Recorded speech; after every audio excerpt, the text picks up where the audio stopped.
Vamos iniciar nossa aula, alunos do 8º ano. E hoje a gente vai falar aí sobre os aditivos alimentares, tá?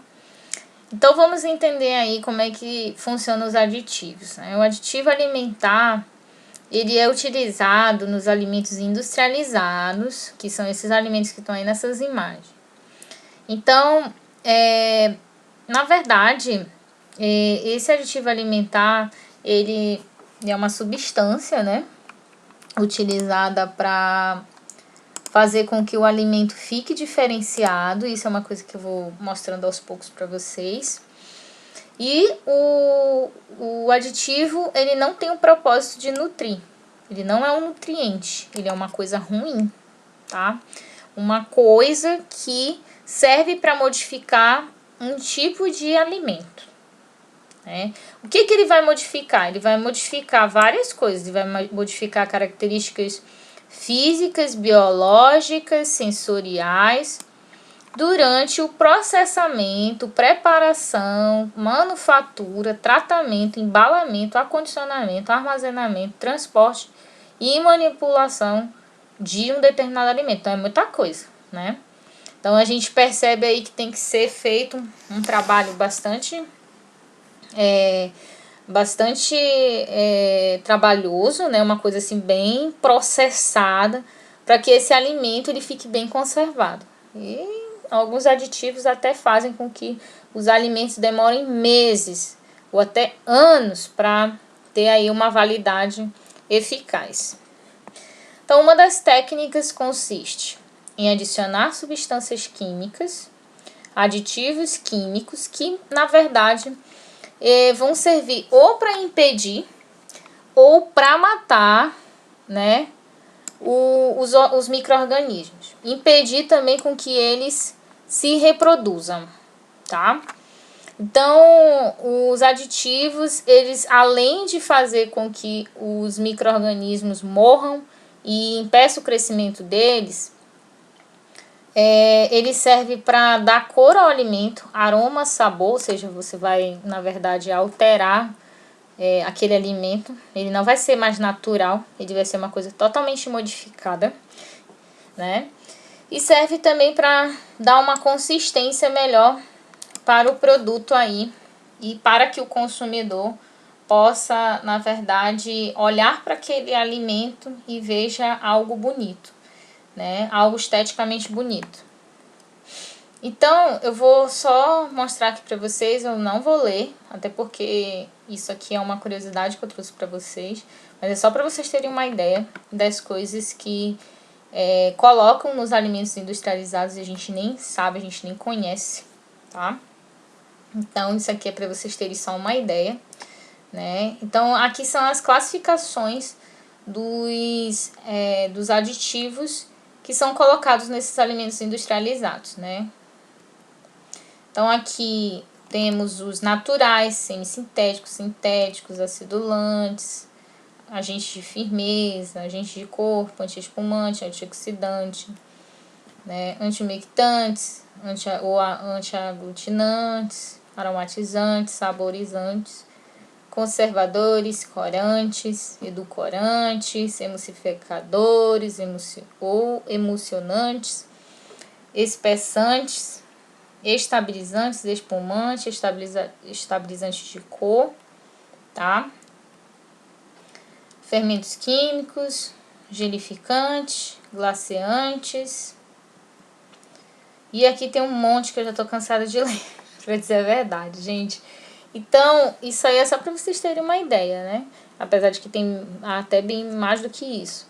Então, o que na verdade se faz com relação a esses aditivos químicos?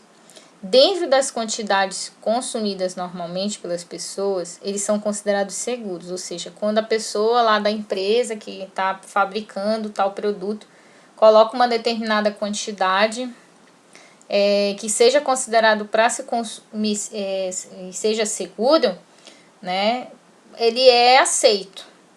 Mas a gente não está sabendo se eles estão colocando algo em excesso, se eles estão colocando de forma descontrolada, de forma que está seguindo um padrão, a gente não sabe. Então, por isso que a gente tem que tomar muito cuidado com essas questões de alimentos industrializados, né? Mas seu uso nos produtos precisa ser controlado, né? Tem que ter uma questão de fiscalização das empresas aí que trabalham com alimentos industrializados. Por quê? Porque se as empresas estiverem colocando aditivos químicos em excesso nos alimentos industrializados, isso pode causar muito problema para os seres humanos, incluindo vários tipos de doenças aí infinitas, tá? Incluindo o câncer. Então, por isso que a gente tem que, na verdade, tomar muito cuidado, né? E geralmente quando você vai lá no rótulo e lê aquelas letrinhas pequenininhas, onde você não entende nada do que está escrito ali, aquilo ali tudo é aditivo. Quanto mais palavra estranha tiver naquele alimento industrializado, pior ele é, tá? Então, por isso que eu estou recomendando que vocês passem a olhar o rótulo e evitem esses tipos de alimentos. Bom, outro tipo de processo de conservação de alimentos é o processo de desidratação. Então, ele também ajuda a conservar o alimento, tá? E o que acontece com ele? O que acontece é assim, gente, eles pegam um alimento, eles retiram a água desse alimento e ele fica desse jeito assim, ó. Por exemplo, esse pedacinho de laranja aqui, ó, tá sem uma gota de água, tá? Ou seja, eles diminuem a água naquele alimento. Por que eles tiram a água? Porque a água ela é um precursor, na verdade, para que fungos e bactérias se desenvolvam num determinado alimento. Então, por isso que eles desidratam. Ah, mas aí eu vou comer seco? Não, você pode colocar água de novo que o alimento volta ao normal, tá? A mesma coisa acontece com o processo de salgamento e o processo de açucaramento, que é você coloca açúcar demais, né? E vou falar primeiro do salgamento. O salgamento é quando a gente pega a carne, por exemplo, que é o charque que chamamos, e a gente coloca sal, bastante sal. Aí o que vai acontecer com as células daquela carne? Aquela carne vai desidratar, porque tem tanto sal ali que a água sai e vai saindo por causa do sal. E aí o que acontece, né? Essa carne ela fica sem água. E aí, já que a água é o principal precursor para que os micro-organismos se desenvolvam, o micro-organismo não consegue se desenvolver num alimento extremamente salgado sem água, tá? Então, a mesma coisa acontece com o açúcar, tá? Se você colocar açúcar demais mesmo, como acontece com as geleias e compotas, isso também pode acontecer. Os micro-organismos eles não se desenvolvem, tá? Porque tem uma concentração muito grande de sal. A liofilização também é um processo de desidratação, só que ela é um processo de desidratação em baixas temperaturas, ou seja, no frio. Essa aqui que eu mostrei, ela é um processo de desidratação em altas temperaturas. O alimento ele é colocado numa temperatura alta e aí ele resseca, ele fica sem água, tá? A água evapora. E aqui, no caso, a água dos alimentos evapora através do frio, tá? Olha só, primeira coisa que vai acontecer. Os alimentos frescos ou congelados, né, são cozidos aí. Em seguida, eles são colocados numa câmara a vácuo, né, e cerca de 98% da água que está ali vai evaporar. E a temperatura que eles utilizam, gente, é menos 30, ou seja, é bem extrema, né? É uma temperatura aqui abaixo de zero, menos 30 graus. E aí, o que eles fazem também? Depois disso, né? Depois que eles põem lá nessa câmara, numa temperatura baixa. Os alimentos, né, liofilizados são colocados nessas embalagens, depois que saem, eles vão ser colocados aqui nessas embalagens. Igual como se fosse o industrializado, mas aqui não tem nenhuma alteração, tá? No alimento. Aí eles são colocados aqui dentro desses sacos, e aí quando a pessoa compra, né, dessas embalagens, quando a pessoa compra, ela tira os alimentos daqui desidratados, ou seja, liofilizados, e aí ela coloca água quente nesse alimento, tá? Quando ela coloca água quente, o alimento passa a ter passa a ter a mesma característica que esse primeiro aqui, ó, tá? Ele passa a ser um alimento normal, né?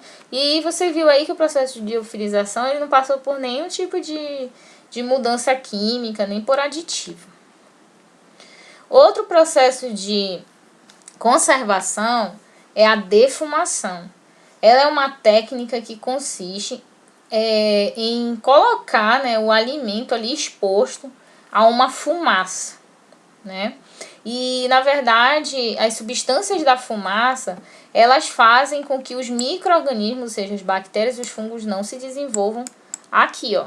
Então, por isso que quando você vai no supermercado ou nas feiras, você vê, aqui no caso, essa aqui tá mais próxima, né? Os alimentos ali tudo pendurado, as carnes todas penduradas e expostas as bactérias e fungos e elas não vão estragar, tá? De jeito nenhum, porque aquele alimento foi defumado. Isso acontece também, gente, quando você vai comprar, né? Onde você vê, esse alimento aqui foi defumado. Até porque quando ocorre o processo de defumação, ele fica com gosto diferente. Bom, agora a gente vai falar aí um pouco sobre a questão das bebidas alcoólicas, tá? E as bebidas alcoólicas, elas fornecem calorias para o nosso organismo, tá? E essas calorias elas podem ser utilizadas como fonte de energia, né? Ou seja, um combustível para o nosso corpo. Só que o que acontece, tá? O álcool ele não fornece nenhum nutriente, ou quase nenhum, dependendo também do tipo de bebida alcoólica que você esteja, na verdade, consumindo. Então, por isso, em geral, quem bebe deixa de ter uma alimentação em equilíbrio, tá? Então, o consumo de álcool ele pode causar vários problemas no pâncreas, que foi aquele órgão que a gente estudou lá em sistema digestório, e no fígado, né? Eu já falei para vocês que o fígado ele é essencial para o nosso organismo, ele faz diversas coisas, diversas funções que a gente não pode, na verdade, deixar de seguir. As recomendações, né, com relação aos cuidados com o fígado. Também pode provocar doenças cardíacas e nervosas, ou seja, pode causar problemas no coração e problemas nas células do seu sistema nervoso. E também pode causar aí acidentes de trânsito, né, provocados por pessoas que ingerem álcool, na verdade, quando tá numa balada, por exemplo, quando tá num bar e aí vai dirigir, aí acaba por até mesmo provocar um acidente e se tornar algo muito sério. Bom, aqui nesse desenho, né, eu coloquei aí outras coisas que o álcool pode trazer, tá? São vários. Então, algumas pessoas podem ficar dependentes do álcool, isso aqui é uma coisa muito séria, porque a partir do momento que você se torna dependente, você passa a beber de forma excessiva, ou seja, descontrolada. E aí, quando você coloca muito álcool no seu organismo, você acaba por comprometer o seu organismo vai pedir mais e mais e mais. E isso aqui é uma questão também psicológica. E o álcool, ele pode prejudicar você no sentido social, pode prejudicar nos estudos, pode prejudicar no trabalho. E as pessoas que se envolvem com isso, elas têm problemas muito sérios. E para sair do vício é uma coisa bastante complicada, tá? Então, o álcool, ele não é permitido aqui no Brasil para menores de 18, tá? Apesar de que existem alguns países que não é permitido nem para menores de menos de 21 anos, tá? Crianças e adolescentes não devem tomar bebida alcoólica. A bebida na juventude, ou seja, quando você é muito jovem, ela pode causar danos cerebrais, ok? Estudos mostram que jovens consumidores de álcool têm a parte do cérebro comprometida, ou seja, tem uma memória aí 10% menor que pessoas que não bebem, tá? Além disso, há uma redução das capacidades de raciocínio complexo e tomada de decisões rápidas, principalmente quando você está dirigindo. Mulheres grávidas também não devem consumir álcool em hipótese alguma. Por quê? Porque isso prejudica a criança que está aqui, tá? Ou seja, as substâncias do álcool, elas vão para o sangue da mãe, né? Vão primeiro para o intestino, depois vai para o sangue. E aí do sangue é passado para o feto. E lá, essas substâncias, como as células do feto ainda estão em formação, o álcool pode alterar essas células e causar mutações, e as crianças podem nascer aí até deformadas. Da mesma forma, não se deve consumir bebida alcoólica antes de dirigir veículos ou de realizar qualquer trabalho que exija uma atenção maior e coordenação motora. Então, sempre que alguém, se você estiver dirigindo, lógico, né? E alguém lhe oferecer bebida, não aceite, tá? Isso aqui é algo muito sério, tem que ser levado a sério. Não é uma prática legal, tá? Ah, mas beber só um pouco, também não. Inclusive, eu vou deixar um link para vocês assistirem aí de uma situação em relação a essas questões de acidentes de trânsito. Então, pessoas que dirigem depois de beber estão sujeitas a punições, não é correto, né? Por isso que existe aquele sistema que eles utilizam, que é o bafômetro, e no caso o Detran utiliza. Então, as pessoas que bebem, elas arriscam a própria vida e as dos outros, né? Quem for pego nessa situação poderá sofrer punições que variam de multa até prisão, dependendo da situação que você se comprometeu e da concentração de álcool no sangue, tá? Aí eu trouxe aqui alguns dados para vocês fazerem uma análise, dê aí uma lida, tá? Mas aqui fala da questão